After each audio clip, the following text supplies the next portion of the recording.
भी निःशुल्क पाएं। भूलिएगा नहीं, ये जरूरी है।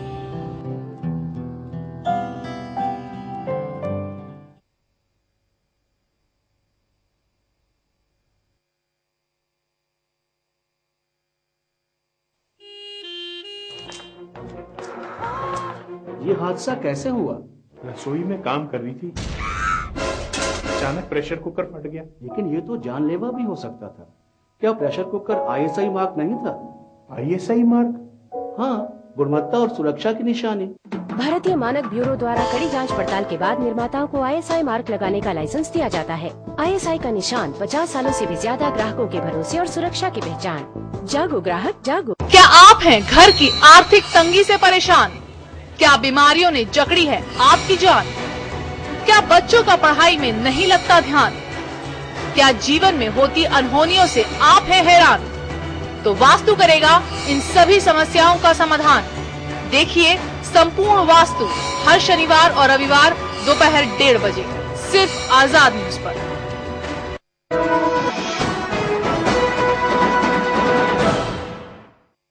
महाबहस में आपका फिर स्वागत है।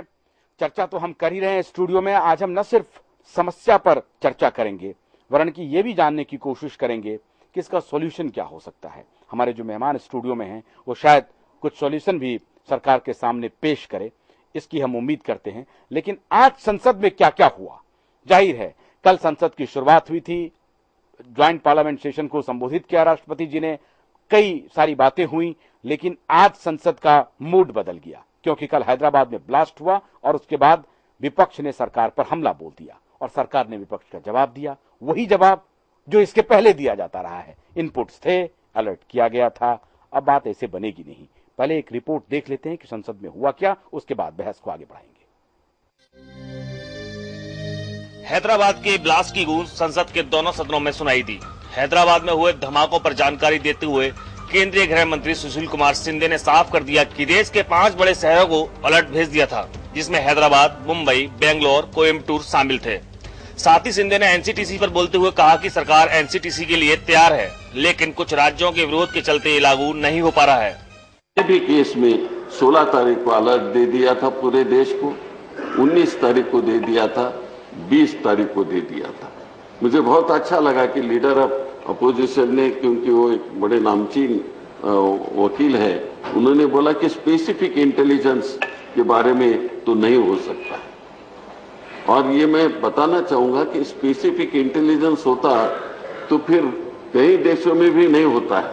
आपने, हमारे सिंह साहब ने एक बहुत महत्वपूर्ण बात की, एनसीटीसी की बात की। एनसीटीसी तो हम करना चाहते हैं, बट कई राज्यों के पत्र आ गए हैं कि एनसीटीसी मत करो, हमारा अधिकार छीन मत ले लो। और मैं आज भी तैयार हूं, जेटली साहब मैं कहता हूं कि हम एनसीटीसी करने के लिए तैयार है। आपको इंटेलिजेंस में उसको नहीं रखने का निकाल देंगे। इससे पहले विपक्ष ने हमला बोलते हुए हैदराबाद ब्लास्ट का दोष केंद्र सरकार के माथे कर दिया। लोकसभा में नेता विपक्ष सुषमा स्वराज ने भगवा आतंकवाद पर बयान देने वाले केंद्रीय गृह मंत्री सुशील कुमार शिंदे पर इशारों ही इशारों में खूब तीर चलाए। सुषमा ने शिंदे पर निशाना साधते हुए कहा कि जानकारी होने के बाद भी सरकार ने क्या कर लिया। साथ ही सुषमा ने केंद्र से पूछा कि इसकी क्या गारंटी है कि अब ऐसी घटनाएं नहीं होंगी। लेकिन मैं पूछना चाहती हूँ कि क्या केंद्र सरकार की जिम्मेदारी महज राज्य सरकार को जानकारी देना है या उसे रोकने में मदद करना भी है? और अगर रोकने में मदद करना भी है तो आपने रोकने के लिए क्या किया? महज ये कहकर के हमने जानकारी दे दी थी, आपका कर्तव्य पूरा हो गया और आपने राज्य सरकार के भरोसे छोड़ दिया। आतंकवाद साधारण कानून व्यवस्था का मसला नहीं होता जो केवल राज्य सरकारें अपने सर पर कर सकती हैं। ये बात मैं इसलिए कह रही हूँ आपसे क्योंकि जो आपने जानकारी दी उस जानकारी में केवल हैदराबाद नहीं है, उसमें आपने हैदराबाद के साथ बेंगलोर भी जोड़ा है और मुंबई भी जोड़ा है। ये प्रश्न मैं इसलिए पूछ रही हूँ कि ये जानकारी जो दी गई कि हैदराबाद में ऐसी घटना हो सकती है, बेंगलोर में घटना हो सकती है, मुंबई में घटना हो सकती है, हैदराबाद में तो घट गई, क्या घटने के बाद भी हम चेते हैं? हैदराबाद ब्लास्ट के बाद सदन में बोलते हुए शिंदे ने एक बार फिर से एनसीटीसी की बात छेड़ दी है। शिंदे ने एनसीटीसी लागू न हो पाने के लिए राज्य सरकारों को जिम्मेदार ठहरा दिया है। मतलब साफ है कि अब सत्ता पक्ष और विपक्ष के बीच गहमागहमी और तेज हो सकती है। ब्यूरो रिपोर्ट, आजाद न्यूज। नवीन जी सिन्हा, विपक्ष के प्रलाप पर देश को भी अब एतबार नहीं है और आप कांग्रेस को बहुत मजबूती से कवर करते रहे हैं। कमल जी ने अभी कहा कि सरकार का इकबाल नहीं बचा है, मतलब सर से लेकर पांव तक व्यवस्था पूरी तरह से चरमरा गई। आप ये मानते हैं? और इसके लिए शुद्ध रूप से जो 8 साल से सत्ता में है उसको जिम्मेदारी लेनी चाहिए। देखिए, मैं उस फिलॉसफी पर नहीं जाना चाहूँगा कि मैं इस आतंकी घटना पर लिमिट रहूँगा।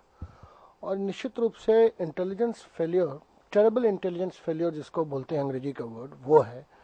और एनआईए की टीम मुंबई की घटना के बाद टीम बनी थी और बड़ा कॉन्सेप्ट बना था कि इंटेलिजेंस कैसे शेयरिंग होगा और किस तरह से बड़े बड़े ऑफिसर्स को लाए गए, उसकी ट्रेनिंग की गई। लोग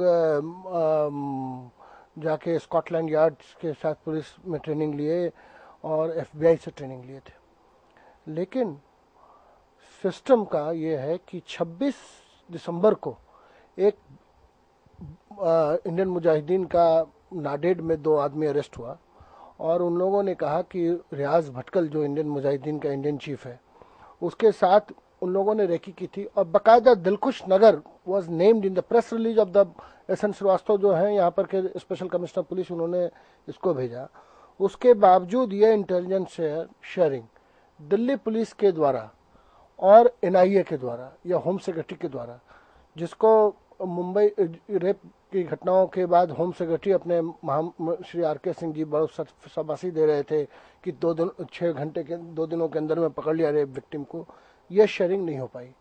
और मैं इसको NIA, home secretary department, ministry of home total और दिल्ली पुलिस की टोटल फेलियर मानूंगा, पहला।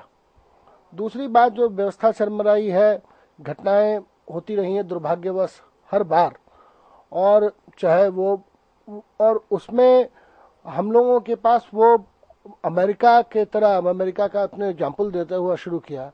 अगर हाफिज सईद आज कोई अमेरिका में घटना करे तो अमेरिकन फोर्सेज हाफिज सईद पर ड्रोन अटैक करके पकड़ लेगी।